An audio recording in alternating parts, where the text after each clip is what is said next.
ఒకప్పుడు team India Chennai super Kings లో కీలక ప్లేయర్ గా ఉన్న సురేష్ రైనా మరోసారి క్రికెట్ ఫీల్డ్ లో అడుగు పెట్టబోతున్నాడు.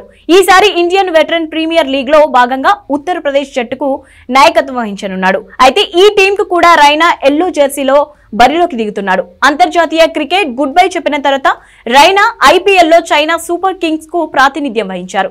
మిస్టర్ ఐపీఎల్ గా అభిమానులు ముద్దుగా పిలుచుకునే రైనా ఈ మెగా లీగ్ లో ఎన్నో రికార్డులు నెలకొల్పాడు. అలాంటి ప్లేయర్ ఇప్పుడు ఇండియన్ వెటరన్ ప్రీమియర్ లీగ్ లో భాగంగా యూపీ జట్టుకు ఆడుతున్నాడు. ఇండియాలోని బెస్ట్ టీ20 క్రికెట్ లో ఒకటిగా పేరుగాంచిన రైనా తాను ఐవీపీఎల్ లో ఆడుతున్న విషయాన్ని ఎక్స్ ద్వారా వెల్లడించారు. ఇండియన్ వెటరన్ ప్రీమియర్ లీగ్ లో భాగం పంచుకుంటున్నందుకు చాలా థ్రిల్లింగ్ గా ఉందన్నాడు. వెటరన్ క్రికెటర్లు ఆడేందుకు ఇదొక చక్కని అవకాశం అన్నారు. ఈ వీవీఐపీ ఉత్తరప్రదేశ్ లో రైనాతో పాటు ఆస్ట్రేలియా టీం మాజీ ఆల్రౌండర్ డాన్ క్రిస్టియన్ కూడా ఆడనున్నారు. ఐవీపీఎల్ ఫిబ్రవరి 23 నుంచి మార్చి 3 మధ్య డెహ్రాడూన్ రాజీవ్ గాంధీ ఇంటర్నేషనల్ స్టేడియంలో జరగనుంది. ఈ ఐవీపీఎల్ ద్వారా ఒకప్పుడు ప్రపంచ క్రికెట్ ను శాసించిన Sehwag, Chris Gayle, Yusuf Pathan, Herschelle Gibbs లాంటి ఎందరో మాజీలు మళ్లీ ఫీల్డ్ లో కనిపించబోనున్నారు.